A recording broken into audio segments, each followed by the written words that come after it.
Okay, so today we've got a property here that's got some nice original hardwood floors, but you can see that over the years, there's been some wear and tear with some pretty significant gaps, deterioration going on.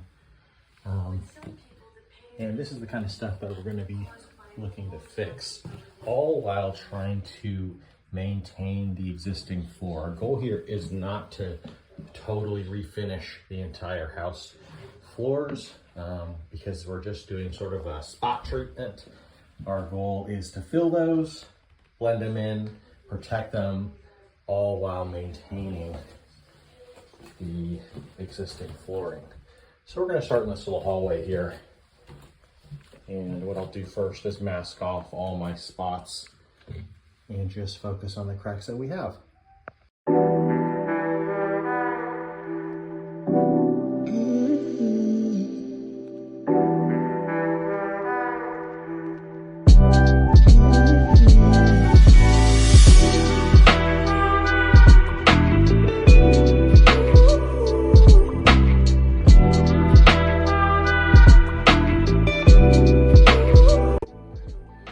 Okay, so you can probably see with that time lapse that it's a pretty time consuming process, just masking off all these gaps in the boards. This is one section.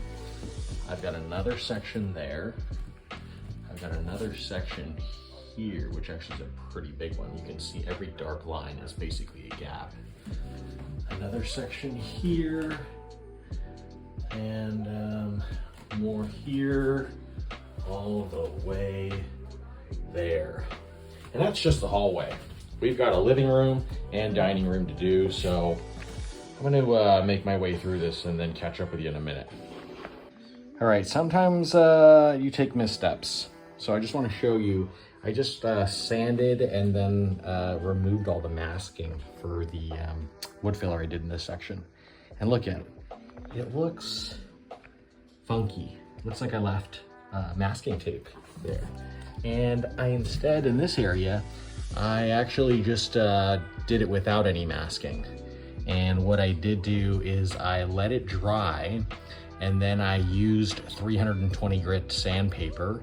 And that sandpaper is fine enough that it removes the excess wood filler, but not coarse enough that it actually takes the finish off the wood. And so look at that versus that. Of course, neither of it is stained, so you can see it pretty clearly, but I'll show you once it's stained.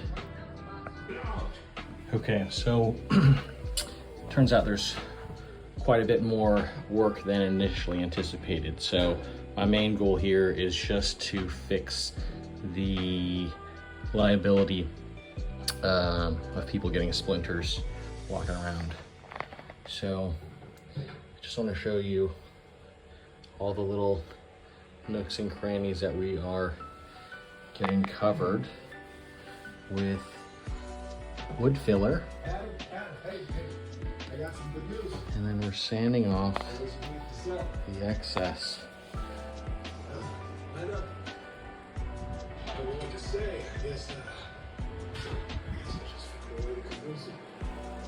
You can see every larger gap that we've got here. I'd love to refinish the whole floors because my OCD wants me to do that, but that's just not really in the cards for the work order. Okay, so some discoveries really are that, look at this floor. It's very original, or at least this finish is pretty original. And you can see that, you know, it's not super uniform. Whatever finish has been on there for a while, it's kind of, hey Nacho, I'm gonna have to back up. Hey buddy, back up please, thank you. And so, you know, if it were like a situation where this floor had been recently refinished and everything was very uniform, you know, using this technique of masking might be a little bit more crucial just to really preserve every little detail of the original finish. But because this finish is worn down unevenly throughout this whole process, you know, it actually paid off more to not mask it and just sand it like I did. So this is the whole section. This hallway was a bit of a mess. All that's been done. So all the white parts represent gaps that have been filled, and it goes, you know, from one end to the other end. And you can still see there's some powder left over from the sand, all the sanding. So that'll all come out once it's wiped clean, and you'll just see the white lines. Then from there, we'll be staining it to match the, more or less, the look and color of the original floors. Okay, so this is definitely the part of the house with the most damage. It's crazy because like you'll see the larger cracks, but the amount of smaller cracks was crazy when you got up close. It feels like I'm redoing most of this section. Now, what I did was I wood filled it like I did with everything else, and I was starting to sand until I noticed that if I just use water and a paper towel and I'm in my knee pads, I can wipe off all the excess. So you can see here, this portion has been wiped off. So it's just the cracks, and you can see that portion there all needs to be wiped down because there's still excess wood filler all around. So let's get that all taken care of. Just so that you know, these are the kind of splinters that pop off on the floor. So we're trying to stop these from happening because those are dangerous while people walk around barefoot. Okay, so this is what we're looking at. The floors have been wiped down, at least the excess wood filler's been wiped down. So now all the wood filler that's left is just what's covering all the exposed splitting wood, which you can see is quite a bit. This took me a better part of 3 hours just to wipe it all down. That doesn't include actually applying the wood fill. A big gap in the boards right there. All right, so we can see there's been quite a bit of progress done. I've applied the first coat of wood stain. We're using dark walnut. And so it's gotten rid of most of the wood filler, at least the color on that. You can kind of see there's some larger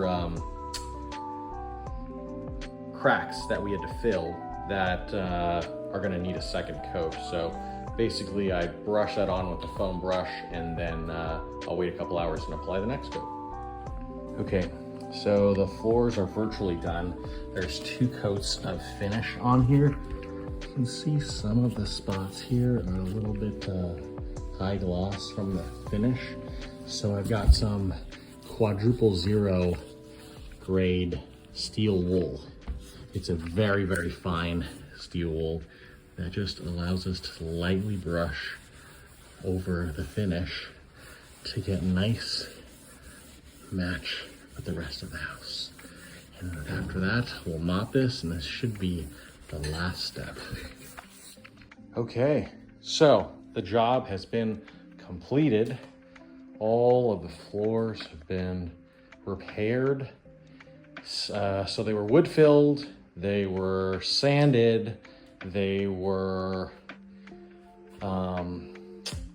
stained, and then we ended up putting a polyurethane coating here that's was semi-gloss, and I think the original floors were semi-gloss, but I just mopped the floors, by the way. The original floors are semi-gloss, but over time, obviously, the finish wears down. So what we did was we took that steel wool to the new finish just to blend it a bit better. I mean, over time, I think everything is just going to even out anyways. But this process was a lot longer than I anticipated, a lot more work than anticipated, because you just don't see the cracks unless you get really, really close in there. However, I think the project came out really, really great. We ended up keeping the patina and existing floor finish and covered all these areas of repair. And so now people can walk barefoot on them. You're not going to get splinters. And we didn't take away any of the character of the home. Cheers.